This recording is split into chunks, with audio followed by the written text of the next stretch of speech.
नमस्कार मित्रांनो, स्वागत आहे तुमचं पुन्हा एका नवीन अशा रोमॅन्टिक लव्ह स्टोरीमध्ये. तर मग चला सुरुवात करूयात आजच्या या भागाला. शहरापासून दूर असलेला जीर्ण झालेला किल्ला अजूनही मोठ्या दिमाखानं समुद्राकडे तोंड करून उभा आहे. हा किल्ला प्रेमी जीवांना लाभलेलं एक वरदानच होता. अनेक प्रेमी युगुलं या किल्ल्याच्या आडोशाला येत आणि आपल्या भावी आयुष्याच्या स्वप्नांबद्दल मनसोक्त चुम्माचाटी करत. कायरा आणि सुनील तिथल्याच एका कोपऱ्यामध्ये बसले. सुटलेल्या मोकळ्या हवेनं कायराचे केस भिरभिरत होते. थंड हवेमुळे ते एकमेकांना खेटून बसले होते. एकमेकांच्या शरीराचा उबदार स्पर्श त्यांच्या काही भागांना उभारी देत होता. कायरा, तो म्हणाला.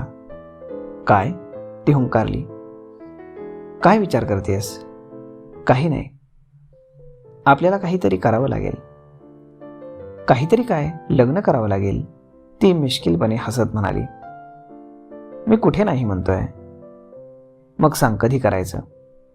आता ती एकांतामध्ये सुनील सर न म्हणता सरळ सुनील म्हणायला लागली होती. लवकरात लवकर. यावरती ती उदास हसली. म्हणजे कधी हे पक्क नाही. अगं, लग्न तर आपण आजही करू, परंतु आपल्याला सगळी व्यवस्था करावी लागेल. कळतंय मला, पण मीही अनेक अडचणींना तोंड देतेय. होय, मला जाणीव आहे. हो, ती हुंकारली आणि सुनीलला आणखी बिलगली. काही वेळ तसाच शांततेमध्ये गेला. मग ती हळू आवाजामध्ये बोलायला लागली. मला वाटतं आपण दोघांनीही ऑफिसचा राजीनामा द्यावा आणि कुठेतरी दूर जावं. माझ्याही मनामध्ये असेच विचार येतात, परंतु हे जास्त प्रॅक्टिकल नाही. मग आपण काय करावं? दूरवरून लाटांचा धीर गंभीर ध्वनी ऐकायला येत होता. दूर समुद्रामध्ये एक जहाज उभं होतं. ते भव्य जहाज लांबून फारच लहान दिसत होतं. ते दूरवरून जहाजाकडे पाहू लागले. काय विचार करतोयस? काही दिवस आपल्याला थांबावं लागेल. आता एक एक दिवस मला वर्षासारखा वाटायला लागलाय. याची कल्पना आहे मला, पण आता आपलाही नाईलाज आहे. यावर तिनं विषय बदलला आणि ती बोलायला लागली. काल ऑफिसमध्ये जे घडलं ते काही चांगलं नाही झालं. आपण कल्पनाच केली नव्हती की असं काही घडेल. देशपांडे सर यावेळेस कधी ऑफिसमध्ये येत नाहीत, मग अचानक यावेळेस कसे आले? यात सखारामचा तर काही हात नसेल ना? मला नाही वाटत तसं काही असेल. सखाराम दादा खूप सरळ आहे आणि तो आपल्या दोघांना नेहमी मदत करत आलाय. हो, हे खरं आहे, पण खरं सांगू का, त्या दिवसापासून माझं डोकंच चालत नाही. ऑफिसमधला प्रत्येक माणूस मला शत्रू वाटायला लागलाय. आणि त्या दिवशी तू लगेच सरांना होकार कळवण्याची काय गरज होती? सुनील चिडत म्हणाला. मी असं काय मोठं वाईट केलंय? आणि सर माझ्यापेक्षा वयानं कितीतरी मोठे आहेत. त्यांच्याकडे पाहण्याचा माझा दृष्टिकोन सरळ आहे. हो ग, पण सगळेच लोक आपल्यासारखे सरळ नसतात. पण देशपांडे सर सरळ आहेत. आता सुनील चिडला. तू असं किती ओळखतेस देशपांडे सरांना? यावर ती गप्प झाली. मग सुनील शांत आवाजामध्ये बोलायला लागला. देशपांडे सर दिसतात तेवढे सरळ नाही.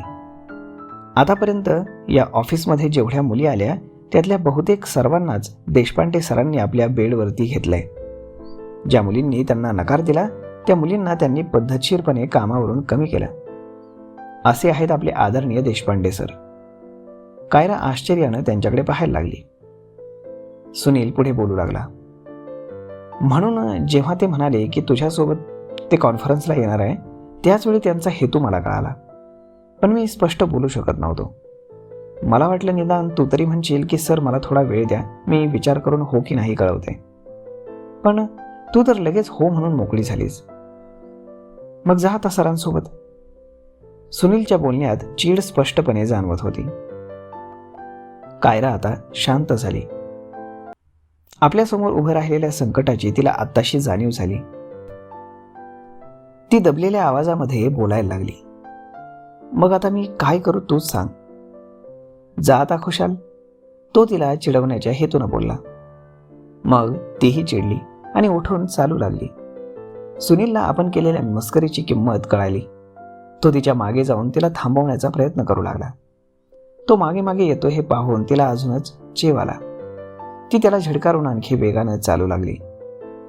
एका क्षणी त्यानं तिचा हात पकडला आणि तिला थांबवलं. कायरा, अगं मी तुझी गंमत केली. तुला एवढं चिरायचं काही कारण नाही. त्यानं तिला कोपऱ्यामध्ये ओढलं. बस थोडा वेळ, शांतपणे विचार कर. मग ते दोघं तिथंच असलेल्या एका खडकावर बसले. काही वेळ असाच शांततेमध्ये गेला. ती त्याच्या विरुद्ध दिशेला तोंड करून बसली. तिचा राग अजून गेला नव्हता. सुनीलला मनातून हसायला येत होतं. तिचा रागावलेला चेहरा त्याला खूपच क्यूट वाटत होता. त्यानं तिला जवळ ओढलं. ती त्याच्या हातातून सटकण्याचा प्रयत्न करू लागली. कायरा, अगं रागावू नकोस. मी जे काही रागानं बोललो त्यामागे माझं निस्सीम प्रेमच आहे. त्यामुळे तिचा राग थोडा कमी झाला. ती काहीशी भावनिक झाली. तिच्या डोळ्यामध्ये पाणी आलं. अगं डोळ्यातून पाणी यावं असं मी काही नाही बोललो. मी तुझ्यावर चिडलो कारण मी देशपांडे सरांना ओळखतो. तू कोणत्याही संकटामध्ये जाऊ नयेस असं मला वाटतं. मग नीट सांगायला हवं होतं ना, ती म्हणाली. बरं ते जाऊ दे. आता त्या विषयावरती जास्त बोलायला नको. नाहीतर शब्दाने शब्द वाढत जाईल आणि आपलाच वाद वाढत जाईल. मला नाही आवडत तुझ्याशी भांडायला, पण तू असं काहीतरी बोलतोस ना तेव्हा माझं डोकं गरम होतं. पहिलेच मला काही कमी अडचणी नाहीत. एकीकडे ते मनुष्य काका मी कधी एकदा घरातून बाहेर पडते असं त्यांना झालंय. कसं बसं मी त्यांना काही दिवसांसाठी थांबवलंय. नंतर लगेच निघून जाईल असंही सांगितलंय. मला लवकरात लवकर त्या घरातून बाहेर पडायला हवं. मला जाणीव आहे, मी माझ्या परीने प्रयत्न करतोय. पण मग आता आपल्या समोर दोन आव्हान आहेत. एक म्हणजे मनुष्य काकांच्या घरातून बाहेर पडणं आणि भाड्यानं घर घेणं, आणि दुसरं महत्वाचं आव्हान म्हणजे तुला देशपांडे सरांच्या तावडीतून मुक्त करणं. आता या दोनच विषयांवरती आपण विचार करायला हवा. हो, तिनं त्यांच्या डोळ्यात पाहिलं आणि मग तो मिश्किलपणे हसला आणि म्हणाला, मला नाही वाटत या ठिकाणी आपण या विषयावरती फार चांगलं बोलू शकतो. का? तिनं प्रश्न विचारला. त्यानं काहीच न बोलता पलीकडे बोट दाखवलं. पलीकडे एक प्रेमी युगुल एकमेकांच्या मिठीमध्ये पूर्णपणे विरघळून गेलं होतं आणि चांगल्याच ठिकाणी हात लावत होतं. ती गालामध्ये हसली आणि म्हणाली, तुम्हा पुरुषांच्या डोक्यामध्ये हेच कसं येतं नेहमी? चल, आपण पलीकडे असलेल्या हॉटेलमध्ये बसू आणि चहा घेऊ आणि आपल्या महत्वाच्या विषयावरती बोलू. असं म्हणून ती उठली आणि हॉटेलच्या दिशेनं चालायला लागली आणि मग तो तिच्या मागे मागे चालायला लागला. तर मित्रांनो, आता खरंच सुनील तिला देशपांडे सरांच्या तावडीतनं सोडवू शकेल का? पाहूयात पुढच्या भागामध्ये. तोपर्यंत तुम्हाला आजचा हा भाग कसा वाटला हे तुम्ही आम्हाला कमेंट करून नक्कीच सांगा. आणि जर आवडला असेल तर आपल्या जवळच्या मित्रमंडळींसोबत देखील हा व्हिडिओ तुम्ही शेअर करायला विसरू नका. धन्यवाद.